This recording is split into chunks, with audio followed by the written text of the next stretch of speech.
សាឡាមអាឡៃគុំសូមជម្រាបសួរខ្ញុំឈ្មោះ Fazeh Hamun ជាសិស្សនៅសាលារៀន Al Wafiq សូមស្វាគមន៍ការមកដល់នៃខែរ៉ាម៉ាឌនជាខែដ៏ពិសិដ្ឋនិងមានតម្លៃខ្ពង់ខ្ពស់បំផុតមួយក្នុងសាសនាអ៊ីស្លាមការមកដល់នៃខែដ៏ពិសិដ្ឋនេះត្រូវបានមូស្លីមទូទាំងពិភពលោកទទួលស្វាគមន៍ដោយក្តីសោមនស្សរីករាយការរំពឹងទុកយ៉ាងជ្រាលជ្រៅព្រោះវាជាឱកាសដ៏ល្អសម្រាប់ការលំអរជីវិតការសម្អាតចិត្តនិងការខិតខំធ្វើអាម៉ាល់អ៊ីបាដាតទៅចំពោះអល់ឡោះក្នុងអំឡុងខែរ៉ាម៉ាឌនអ្នកមូស្លីមត្រូវបានតមអាហារចាប់ពីពេលចេញហ្វាយ៉ឺទី2រហូតដល់ថ្ងៃលិចដោយជៀសវាងការញ៉ាំទឹកនៅចំណីអាហារការប្រព្រឹត្តអំពើអាក្រក់និងពាក្យសម្ដីមិនសមរម្យការតមអាហារមិនមែនមានគោលបំណងត្រឹមតែធ្វើឲ្យយើងឃ្លានទឹកនិងអាហារប៉ុណ្ណោះទេប៉ុន្តែវាជាការបណ្ដុះបណ្ដាលចិត្តឲ្យមានភាពអត់ធ្មត់ភាពស្មោះត្រង់ការគោរពខ្លួនឯងនិងការយកចិត្តអ្នកដទៃជាពិសេសអ្នកក្រីក្រអ្នកកំពុងជួបការលំបាកលើសពីនេះទៅទៀតខែរ៉ាម៉ាឌនក៏ជាខែដែលអ្នកមូស្លីមបន្ថែមការសាឡាតការសូត្រកូរ៉ាននិងការហ្ស៊ីគៀតដើម្បីទទួលបានប៉ះឡានិងអភ័យទោសពីអល់ឡោះជាម្ចាស់ហើយវាក៏ជាពេលវេលាដែលគ្រួសារនិងសហគមន៍រួមគ្នាកសាងសាមគ្គីភាពបណ្ដុះសេចក្តីស្រឡាញ់និងចែករំលែកសេចក្តីសុខទៅកាន់គ្នាទៅវិញទៅមកអល់ឡោះត្រូវបានមានប្រាប់បន្ទូលក្នុងគម្ពីរអល់កុរអានថាអ៊ូស៊ុប៊ីលឡាហ៊ីមីណាស្ឆៃតានីររជីមយ៉ាអៃយូហាល់ឡាហ្ស៊ីណាអាម៉ានូគុតិបអាឡៃគុមុស្ស៊ីយ៉ាមកាម៉ាគុតិបអាឡាឡាហ្ស៊ីណាមីនកបលីគុំលអលគុំតាត់តាគូនមានន័យថាអស់បណ្ដាអ្នកដែលមានជំនឿអល់ឡោះបានដាក់កាតព្វកិច្ចបួសមកលើពួកអ្នកដោយដែលត្រង់បានដាក់កាតព្វកិច្ចទៅលើពួកចំនួនមុនដែរដើម្បីឲ្យពួកអ្នកកោតខ្លាចអល់ឡោះអាយ៉ាទី183នៅក្នុងអាយ៉ានេះបានបង្ហាញថាគោលបំណងសំខាន់នៃការតមអាហារនៅក្នុងខែរ៉ាម៉ាឌន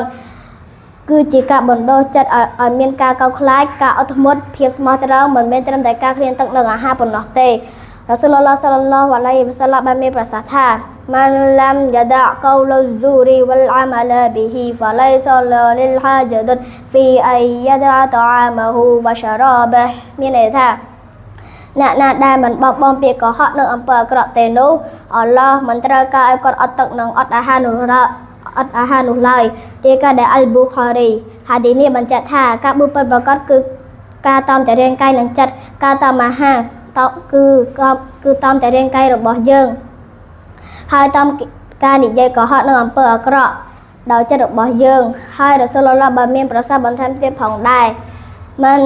សមរ៉ាម៉ាឌនអ៊ីម៉ាណានវ៉ាទីសាបហ្គូហ្វីរ៉ាឡហ៊ូម៉ាតាកដដាម៉ាមីនហ្សានប៊ីមានន័យថាអ្នកណាហើយបួសក្នុងខែរ៉ាម៉ាឌនដែលមានជំនឿនិងសង្ឃឹមបានប៉ះឡើយនោះអំពើបាបកន្លងមករបស់គេនឹងត្រូវបានអភ័យទោស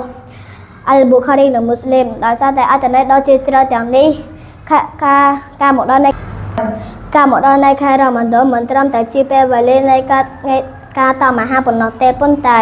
វាជាខែដែលពោរពេញដោយបរិកាត់ពរជ័យនិងជាខែនៃការសូមអភ័យទោសនិងជាខែដែលកែប្រែខ្លួនឯងឲ្យកាន់តែប្រសើរ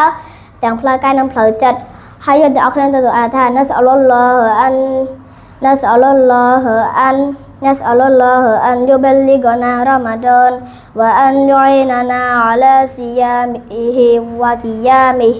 វ៉ាអានយ៉ាតកបលមីនណាសាលីហាល់អាម៉ាល់មានន័យថាយើងខ្ញុំសូមអល់ឡោះឲ្យទ្រង់អនុញ្ញាតឲ្យយើងខ្ញុំបានជួបខែរ៉ាម៉ាឌននឹងជួយឲ្យ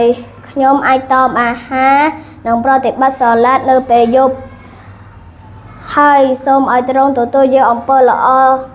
ទាំងឡាយពីយើងខ្ញុំផងចុះអាមីនយ៉ារ៉ាប៊ីអាឡាមីនវ៉ាអាឡៃគុមុសសាឡាម